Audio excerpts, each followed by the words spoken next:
भोपाल में सियासी घमासान तेज हो गया है।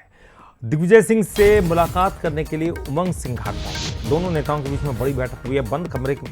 ये गुप्त बातचीत दिग्विजय विरोधी गुट के हैं उमंग सिंघार। कल कांग्रेस की बैठक में सवाल खड़े हुए थे, पॉलिटिकल अफेयर कमेटी में बवाल हुआ था।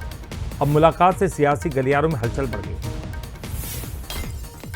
तो दिग्विजय विरोधी गुट के माने जाते हैं उमंग सिंघार। फिर ये चर्चाओं का आखिर मकसद क्या है, इसको लेकर अब तमाम जो कयास लग रहे हैं। तो दोनों नेताओं के बीच में बड़ी बैठक हुई है बंद कमरे में। आखिर क्या बात हुई है, इसी बात पर तमाम कयास लगाया जा रहा है। कल कांग्रेस की बैठक में सवाल खड़े हुए थे। दिग्विजय सिंह ने वापस से फिर बयान दिया। उस बयान में उन्होंने संशोधन किया अपने बयान में कि उनका वो कहने का मतलब नहीं था। तमाम बातें हुई, पॉलिटिकल अफेयर कमेटी में बवाल हुआ था। दिग्विजय सिंह सही है या जीतू पटवारी, इसको लेकर कार्यकर्ताओं में भी भ्रम की स्थिति पैदा हो गई थी। अब मुलाकात से सियासी गलियारों में हलचल पैदा हो।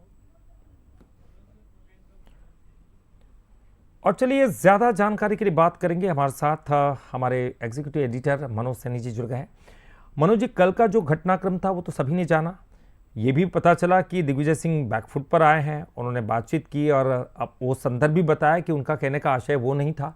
लेकिन आज ये एक मुलाकात जो हुई है, हालांकि उमंग सिंघार जो कि दिग्विजय सिंह विरोधी गुट के माने जाते हैं, आखिर क्या बात हुई होगी इनके बीच में, किस तरह के कयास लग रहे हैं?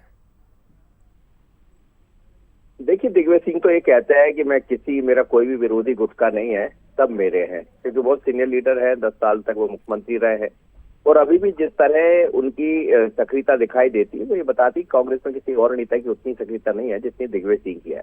लेकिन बीते 2-4 दिनों में जिस तरह के बयानों का सिलसिला चला, दिग्विजय सिंह जी ने अपनी तरह से कुछ कहा, फिर बाद में जीतू पटवारी, फिर जाकर उनका बैठना, और इस बीच में उमंग सिंघार को वहां जाकर मुलाकात करना, ये बता रहा है कि कुछ और पक रहा है कांग्रेस के भीतर। और आप देखिए कि कांग्रेस में सब कुछ ठीक तो नहीं चल रहा ललित, लगातार जो चीजें दिखाई दे रही है। और ऐसा जब लगातार सत्ता से बाहर है कांग्रेस, तमाम तरह के प्रयास किए जा रहे हैं कि सब एकजुट होकर कांग्रेस को मजबूत करें। हो सकता है ये उसी का एक हिस्सा होगा कहीं कि उमंग सिंघार को लगा कि दिग्विजय सिंह, क्योंकि कल एक बयान और सामने आया, आपने देखा कि स्लीपर सेल की बहुत चर्चा है। जो पब्लिक पॉलिटिकल अफेयर कमेटी की बैठक हुई थी, वहां सज्जन वर्मा और आरिफ मसूद ने जो कहा कि स्लीपर सेल के रूप में काम कर रहे हैं दिग्विजय सिंह, तो ये किसी के लिए भी सुनना तो अच्छा नहीं लगेगा दिग्विजय सिंह जैसे नेता को। तो क्या उसी की बात करने पहुंचे थे? अब ये उमंग सिंघार से बात होगी या दिग्विजय सिंह की तरफ से कोई बयान आता तो जब समझ आएगा। लेकिन अभी इस तस्वीर को देखकर भी कहा जा सकता है कि सब कुछ अच्छा दिखाने का प्रयास किया जा रहा है, लेकिन कांग्रेस में कुछ भी अच्छा नहीं चल रहा। बिल्कुल, आपने सही कहा कि दिखाने की कोशिश कुछ और है, अंदर कुछ और है। लेकिन सियासत में कहा जाता है कि तस्वीरें बहुत कुछ कहती है, और तस्वीरें जब सामने आती हैं तो उस पर कयास लगने शुरू हो जाते हैं। बहुत बहुत शुक्रिया आपका मनोज जी इस पूरी जानकारी के लिए।